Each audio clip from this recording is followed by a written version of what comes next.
Tignan natin kung ano ang nakuha mo. Oh, ano G? Okay. Oh my God! Okay, sino kaya ito? Ha? Padre? Nanonood ba kayo ng Maria's Nada? Okay. Tama ang inyong mga sagot. Okay, bumunod na naman ako. Anong numero kaya ang makukuha ko? Ano ito? Okay, 25.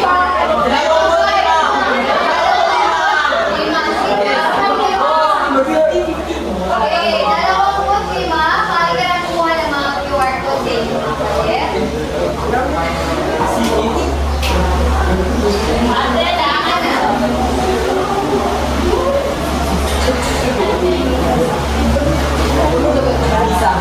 I-scan ko ito sa laptop. Okay? Tignan mo kung ano ang nakuha mo.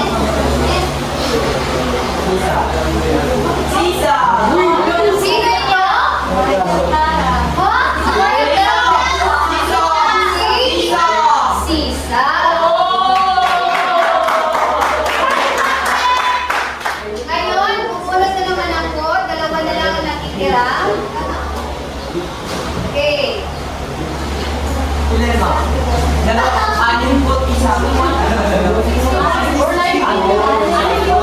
Okay, sino nakakuha?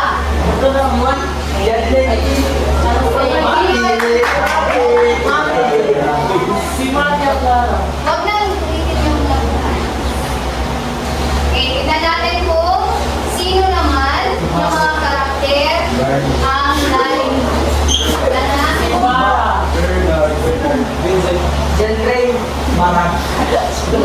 Okay, ang susunod naman ay maya-maya.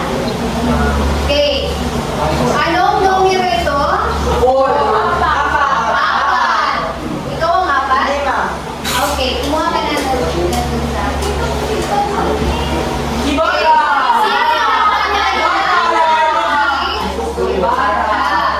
Or kung sa Pilibos, sa Pilyo ay Mother Maniscan.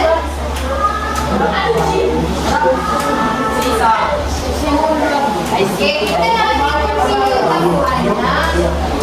Huwag muna tayong maingay. Maria! Ano sa tingin ninyo ang ating tatalakayin?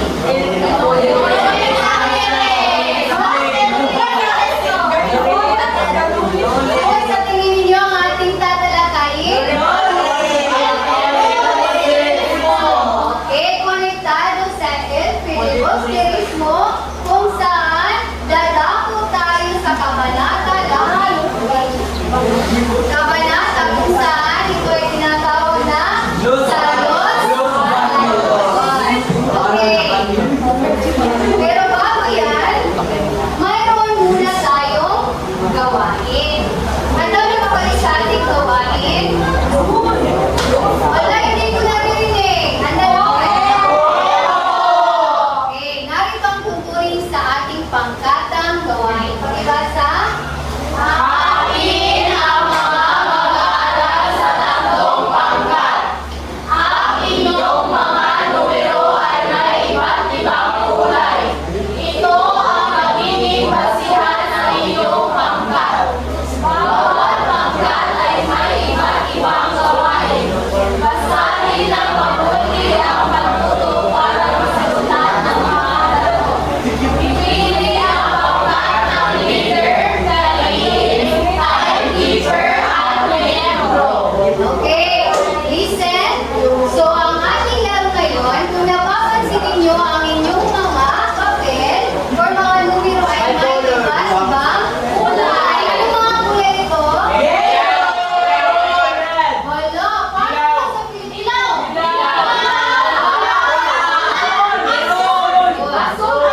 simula. Habang ang pangkat mo lang, mayroon kayong ibibigay ko na tablet at dito kailangan lahat ay sasagot. Kailangan ano kayo?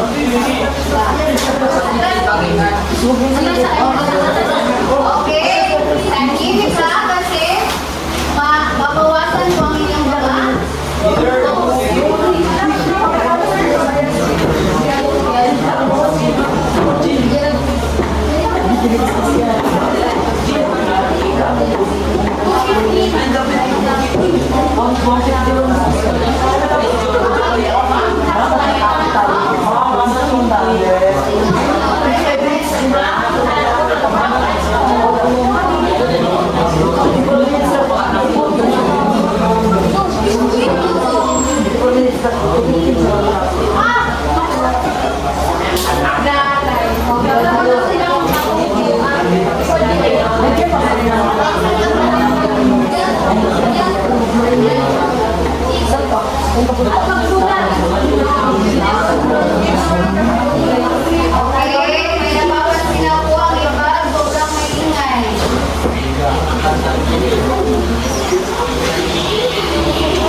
pindutin nyo lamang kung ano yung gamit na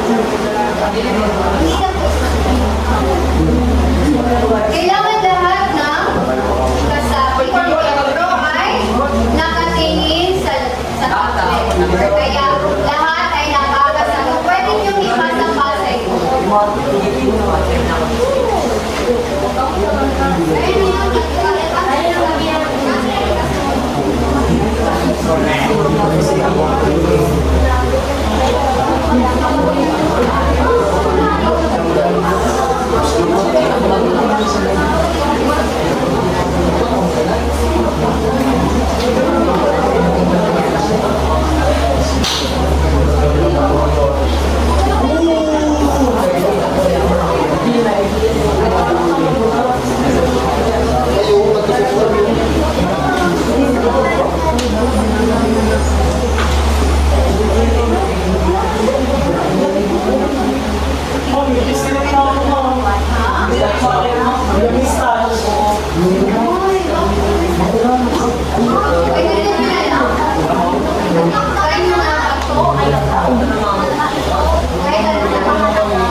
Tapos na.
Ang nagpili ng pipiligo.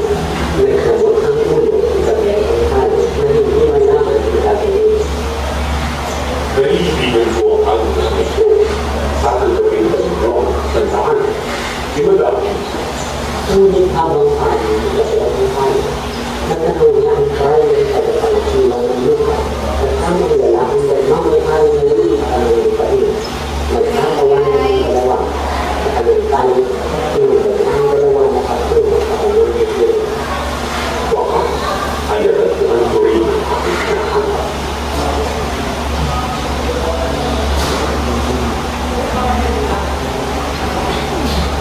Isa sa mga huling araw ng Disyembre, naglalaro ng Resilio sa sala ang Kapitan General kasama sina Ano ang prisilyo nga? Padre Irene, Padre Fernandez, at pinanungin si Monsignor Padre Sibila at Padre Irene kung ano ang kanilang tataya. Ano ba ang manataya namin? Ang general ay makatataya ng mga kaibigan, ngunit kami mga pari. Kayo ni Padre Irene ay magbabayad ng pagkakawang gawa, panalangin at pagkailan. Alam niyo ang kabagitan ng lahat ng bawat isa ay tulad ng mga kulidato na pag-lipan ng mahal. Pinagbibili na sa isa, pinagbibili na sa iba. Kung gayo'y papayag akong bayaran na lamang ang mga pangako. Sa halip na magbayad ng kwarta, ay sasabihin na lamang na lilimutin ng limang araw ang karalitaan, ang kababaang loob, ang pagkamatulungin, ang kalimipang galing, ang pagkamahapang at baba. Maliit na bagay dapat sa aking kaibigan. At pinatid ni Simon sa balikat ang Geray. At ito naman, ang ibabayad ko sa akin ay isang bali sa 5 araw na pagkabilang ko o 5 buwan o isang utos ng pagpapatapos na walang nakatalang pangalan o isang utos sa Guardia Civil na parinig sa daan ang taong pag-uusahan samantalang ito'y ipinag-ahas ng kabiran. Ano naman ang mapapala ninyo? Malaki ang naisulit-ulit ang lahat ng may matasamang buntis. Pinag-usapan din ang tungkol sa pagtuturo ng isang kasila. Mapangakas na tingin tungkol sa paglaktaw sa ating kapangyarihan. Ano nga ulit ang kanilang pinag-usapan? Okay. Wikang Kastila. Noon naman ay gustong pag-aralan ng mga kabataang Pilipino ang wikang Kastila para matuto. Ngunit hindi naging sang-ayon ang mga mineral or mga pari dahil hindi nila gusto na murag makakuha na sila kanang malaman ang kanilang wika. Okay, pakinggan natin mo. Pagsi, pagkaalsa, Isang anyo daw ito ng paghihimat-sikan kung malalaman ng mga kabataan or pagtutuunan nila pansin ang wikang Kastila. Ay bigay pamumunuan ng mga binatang nag-aaral ng mga pagpapago at kayabangan. Ang isa sa kanila ay naghahanap sa lani, pamangkin ng paring Indio, si Padre Florentino. Siya ang paborito kong mag-aaral. Sabi nga niya, siya ang paborito kong mag-aaral. gusto ko yan sa mga. Napawalang dalang, nakitulak ko rin, itulungan din ako. May isa pa ang makaraig hindi ata. Makaraig. Makaraig, mag-alang at makatubo ang binata. Siya ang nabanggit ko sa iyo na lumang mayaman. May pinag-iabig sa akin yan, kontenta. Mayroon pang nagkakalang pasilyo. Eh, kilala niyo ba si Basilio? Siya ang kapatid ni Kung kay Basilio, wala akong makasap. Crispin. At sa akin ay tubig na tulog.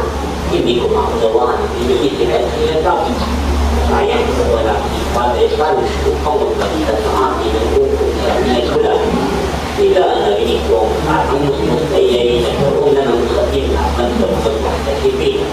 Ang kanya ko may nagpapay sa hindi ko matandaan kung anong tulog. Ang pinag-isapan nila ang pamumuhay or kaya ano ang mga nangyari sa buhay ni Basilio at ni Crispin. Kasi ngayon, si Basilio iyo, hindi raw masabi niya ay wala siyang masabi, yan ay para daw siyang tubig na tulog. Hindi ko maunawaan ang iniisip at sinasabi.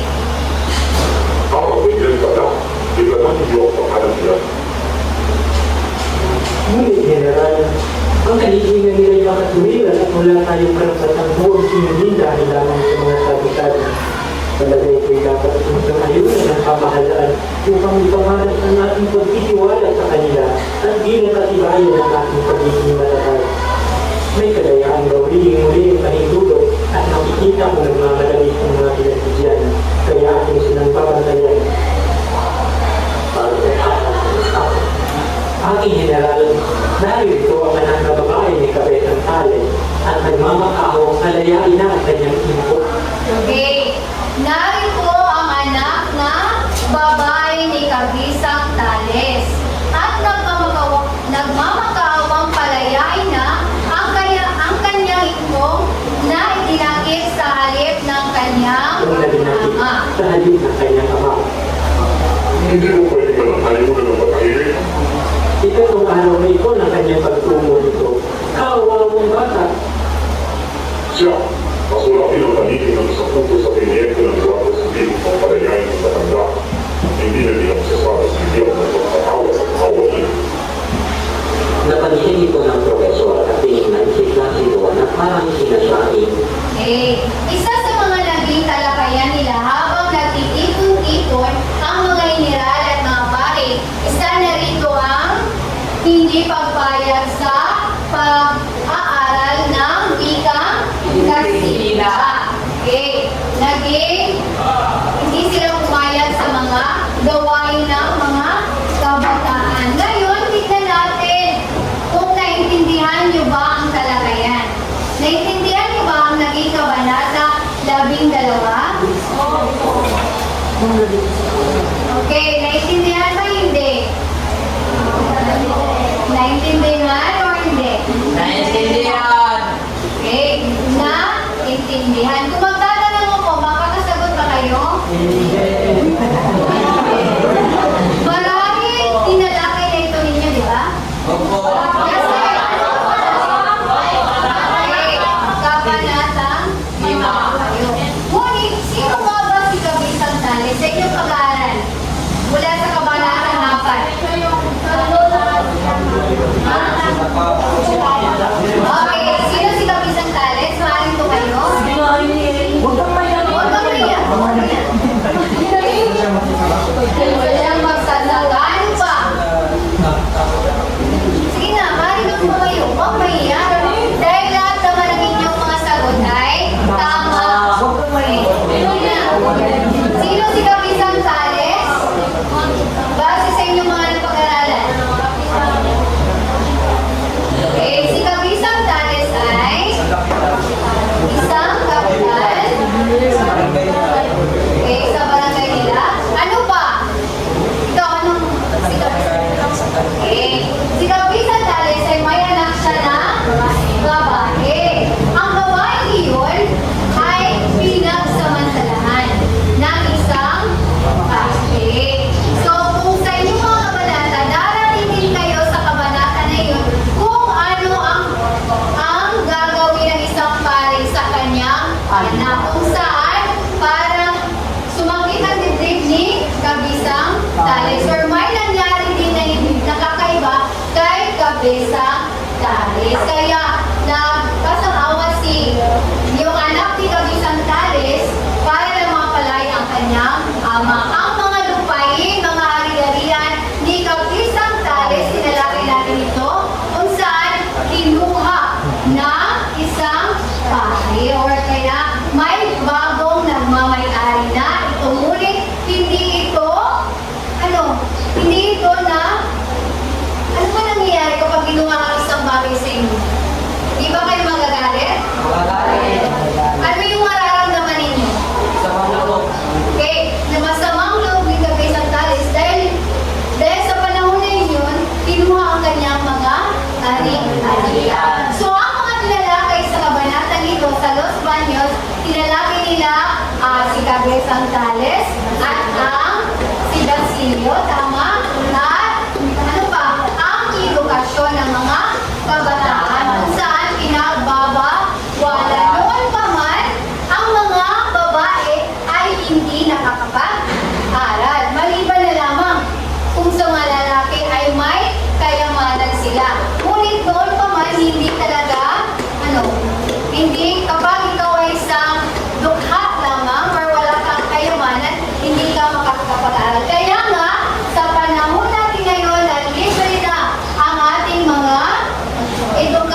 libro. Swerte na nga tayo ngayon kasi meron na tayong libre. Ngunit, sa panahon ko noong fine high school pa lamang, hindi naging libre yung tuition namin. Pero nung ako ay na-college na, meron na kami libre na yung kolehiyo. So, kailangan bumawi kayo sa inyong mga magulang dahil sila ang nagpapaaral sa inyo. Meron ba kayong naiintindihan sa ating talakayan? Naiintindihan pa? Hindi. Nagkakaroon pa ito sa self-belief? Okay. So ngayon, bibigyan na natin ng punto sa bawat isa. Sino mo ang nauna kanina ang pangkat? Sabi ko nga, kapag maaga, meron kayong makuha na 5 puntos. Habang sa kooperasyon naman, nakita ko sa pangkat pula na ang iba ay hindi nakikinig. Kundi wala yung sumasagot sa iba. Hindi sumasagot yung iba walang kooperasyon. Kaya ang ibibigay ko lamang sa kanila ay 3 puntos. Habang ang sa gawas ko ay pangkat pula, ilan ba ang naging wrong in your word? Mali. Isa. Hindi, kasi kapag na-research ninyo, ibig sabihin lamang, sumagot kayo nun. Okay, ano nga ba?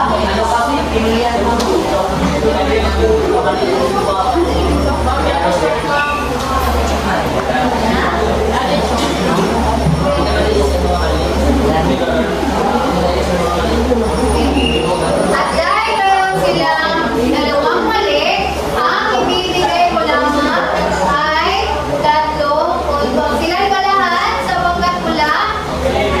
Ha? Ano ang sa Tagalog na ginagay? Labing? Okay, habang ang pangkat silaw, ano naman ang asan ang pangkat silaw?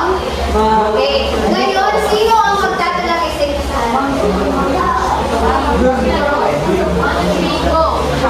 makinig mga kaklase. Ako po ang magre-representa sa pangkat dilaw. Batay sa ipinapahayag sa larawan na ito ay nagpapakita ng kahalagahan sa pag-aaral at karapatan ng mag-aral upang sila ay mayroong makamit. May karapatan silang matutong magbasa at magsulat upang ipairaling ang kanilang kaalaman. Kailangan silang mabigyan ng magandang kinabukasan dahil sila ang pag-asa ng bayan. Okay, makinig mga kaklase. Ito ang nakuha nilang gawain. Sa pangkat dilaw, sumulat ng 2 talata kung anong gustong ipahayag sa larawan. Anong nakikita niyo sa larawan? Okay, pag-aaral.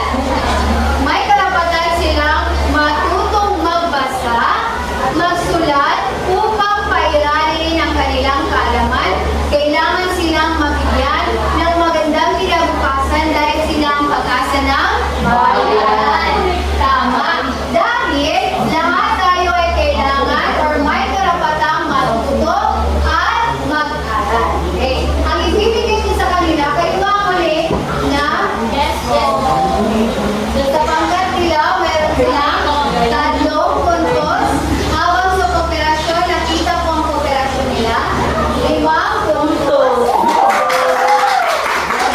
Kapag naman, tama ang mga sinabi.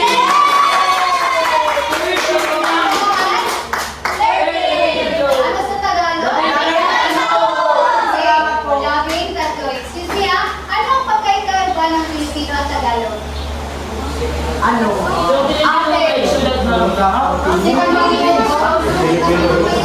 Okay, ang Pilipino, ito ang wikang pambansa natin. Habang ang Tagalog, ito ang mga wika ng mga nasa parte ng Luzon.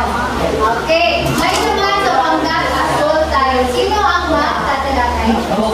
Okay, makinig mga kaklase. So, magandang hapon sa lahat po. Ako po mga si Dapoy. So, ako nag-represent sa pangkat asol. So, yung aming question is about Tagalog dapat. para sa pag-aabuso ng Kastila sa mga Pilipino. So, ano ang ginawa is, Pilipino huwag abusuhin, mga Kastila pataya. So, ang ini is, Pilipino na huwag abusahin. Palaya sa mga Kastila. Ha? Okay. Ang ibig naman niyang sabihin, Pilipino huwag abusuhin, mga Kastila ay palayasin.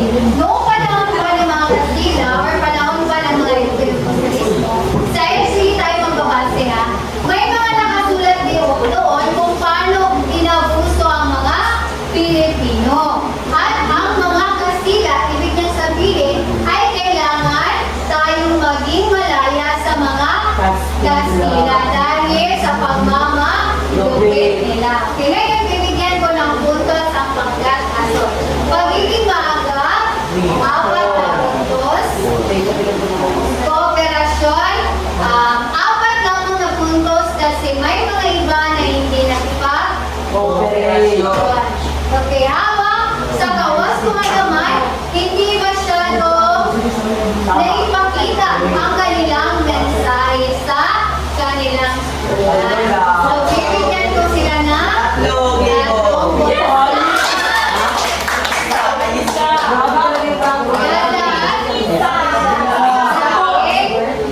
puntos. So, sino ang nanalo sa atin?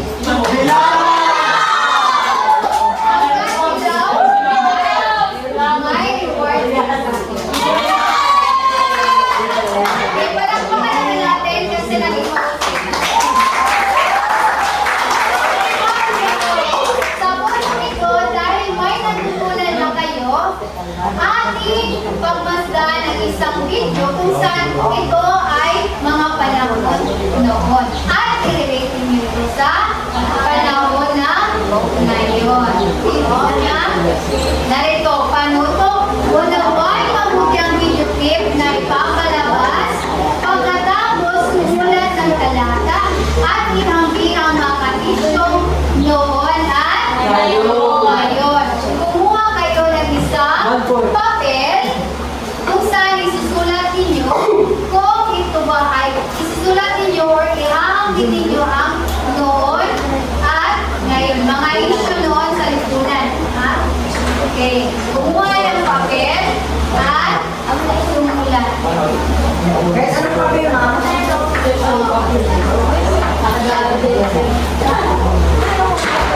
Kumuha ng papel at ballpen.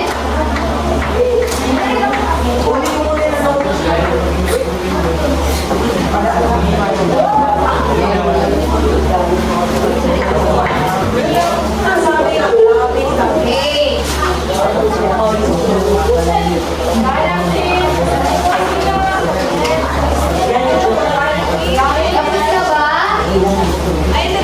Isa. Dalawa. Okay. Pagbilang mo ng 10, dapat nakaupo na at nakihanda ng papel at ballpen. Isa. Dalawa. Tatlo. 4. 5. 6.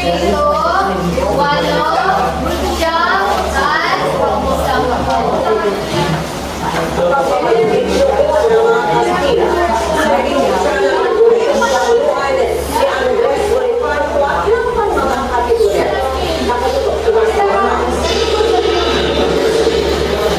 Sa 3 siglong pananakop ng mga Kastila sa Pilipinas, sa pinakahuling 100 taon sila naging marahas. Dahil natututo na noon ang mga Pilipino lumaban.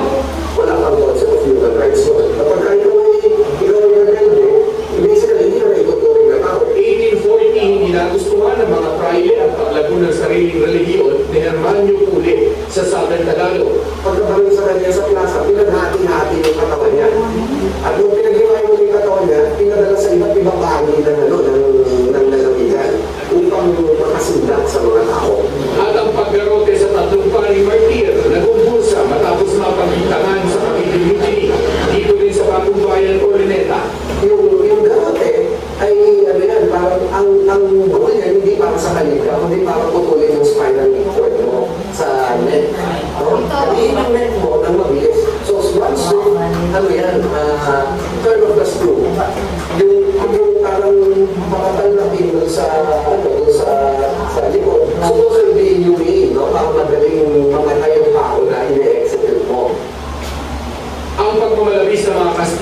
siya rin daw naging mitsa ng revolusyong pinamunuan ni Andres Bonifacio at ng mga katipunero. Pero ang pag-anib sa kataas-taasan, Okay, so yun ang mga ginawa ng mga Kastila natin noon. Ngayon, dahil tapos ninyo makita ang ating video, pagkatapos sumulat ng isang talata at ihambing ang mga isyu noon at ngayon, mayroon lamang kayo 5 minuto para sa paggawa. Dapat matatapos na kayo ng 2:30 ng hapon.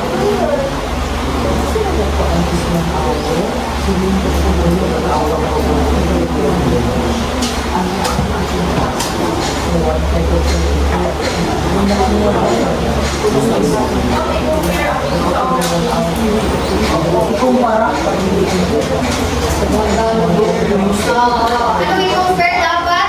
Maihambing ang noon na mga isyong panlipunan at mga isyong panlipunan ngayon.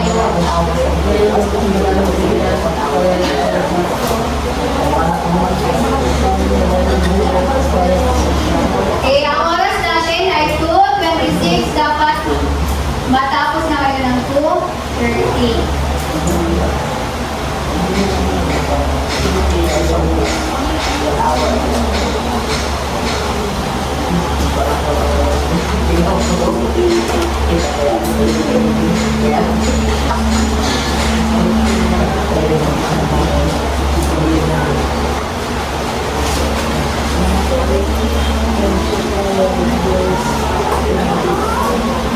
Kaya ang oras ay 2:27. Dapat matapos tayo ng 30.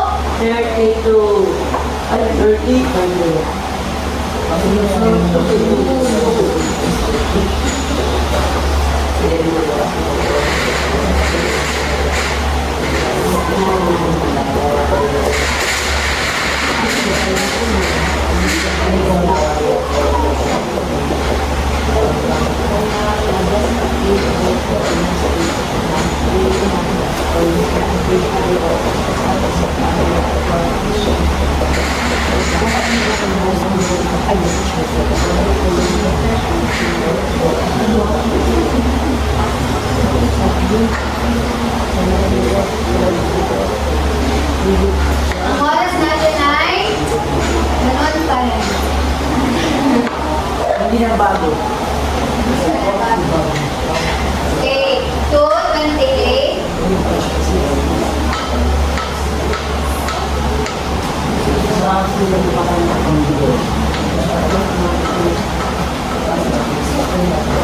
Pwede mo magpapasal.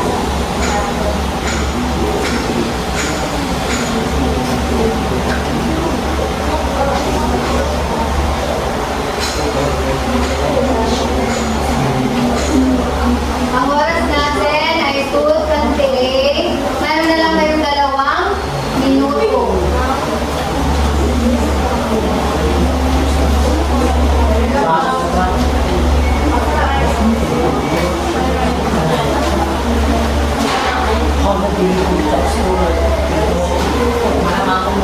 Tapos na? Kapag tapos na, ibigay ito sa alas.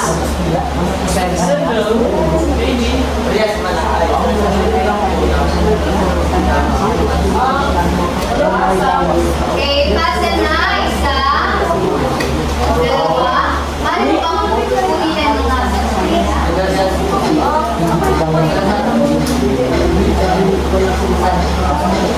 Okay, isa. Dalawa.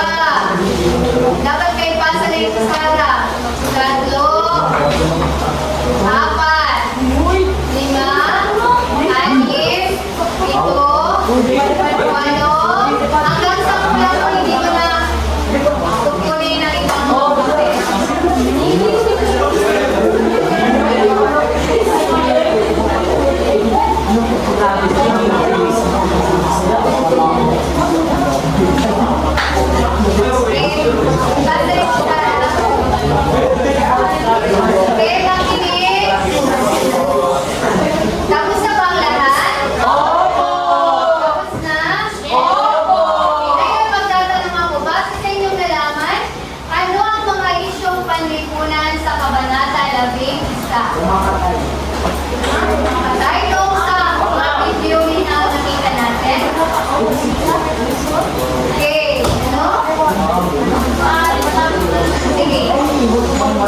Kapantay-pantay sa Okay, walang pagkaka-pantay-pantay. Sino pa makapagbibigay? Sige. Okay, walang mga karapatan, lalo na sa pag-aaral ng wika. Kaya, okay, bakit malaman natin ang mga ito? Bakit mahalaga na malaman natin ang mga isyu noon? Anong kahalagahan dito ngayon? Okay, sige, maaari mo ngayon. Okay, upang maging sakto. Ano yun? Mabigyang hustisya ang mga biktima noon. Huwag na tayong bumalik sa dati kasi masakit ang kanilang or mahirap ang kanilang pinagdaanan. Okay, ngayon, may kaugnayan ba ang isyong ito ngayon? Wala na. Ang ating mga experience or ating mga ginawa nila noon, may konektado ba ito sa atin ngayon? May kaugnayan ba? Meron. Bakit? Bakit? Kasi hindi tayo magiging malaya kung hindi sila nakipaghiwalay. Okay. Dahil nalaman na ninyo, meron naman akong ibibigay at 5 minuto lamang ang pagsagot. Lagi ng pangalan.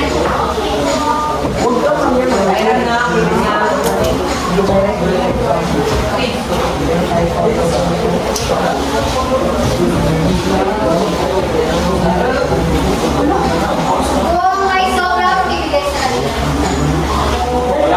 At para naman sa inyong tandang alalain, bukas ay mag-aaral o mag-isus kayo sa inyong kabanata 12 para mas magiging dire-diretso ang inyong magiging talakayan. Kung tapos na kayo, maaari na ninyong ibigay ito sa harap. Ito ba ito na? Ito ba